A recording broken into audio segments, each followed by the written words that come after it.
Early logout అయితే ఇచ్చారనమాట December 31 రోజు. పిల్లలందరూ మంచిగా సర్ప్రైజ్గా ఫీల్ అయ్యారు. నేను ఎవ్వరికి ఏం చెప్పలేదు అనమాట. మార్నింగ్ అయితే చెప్పిన ఏ సర్ప్రైజ్ వద్దమ్మా అని చెప్పేసి, ఏ పూజ జల్ది వస్తావు కదా అని అన్నారు. లేదత్తమ్మా అని అన్న. అయితే ఇక మా అత్తమ్మ వాళ్ళు అయితే గుర్తుపట్టేసారు, బట్ మా ఇంట్లో వరకు తెలియదు. అందరూ మంచిగా హ్యాపీగా ఫీల్ అయ్యారు. మా మామ అయితే బాబీకి చికెన్ చేసిన అని చెప్పి పెడుతున్నాడు.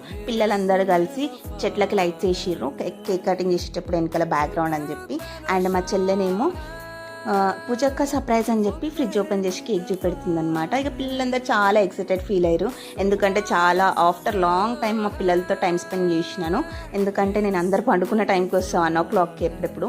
నాకు చాలా హ్యాపీ అనిపించింది మా పిల్లలతో మంచిగా ఒక సెలబ్రేట్ చేసుకోవడం. యాక్చువల్లీ మనకి న్యూ ఇయర్ ఏమీ కొత్త సంవత్సరం కాదు, ఉగాది. బట్ ఒక కొత్త బుక్ ఓపెన్ చేస్తే ఎంత ఎక్సైట్మెంట్ ఉంటుంది, అట్లా మనకి ఈ న్యూ ఇయర్ అన్నీ సెలబ్రేట్ చేసుకోవాలి, ఒక మెమొరీ అంతే. అండ్ మార్నింగే 4 o'clockకి లేచి మా ఇంట్లో అందరూ ముగ్గులు వేస్తారు అనమాట. నేను 5:40కి అట్లా వేసినాను.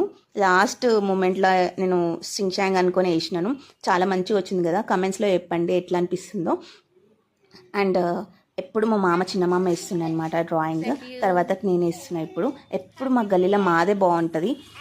సో అందరు వచ్చి పూజ మీ బాగుంది, మీ బుక్ బాగుంది, డ్రాయింగ్ బాగుంది అని అన్నారు. పిల్లలందరూ చూసే షింగ్ అనడం, ఫొటోస్ తీసుకోవడం చాలా మంచిగా అనిపించింది.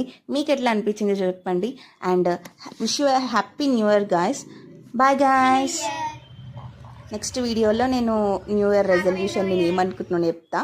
బట్ అది అన్ని కొన్ని రోజులే ఉంటాయి, బట్ ట్రై చేద్దాం చెప్తాను నేనైతే. Bye guys.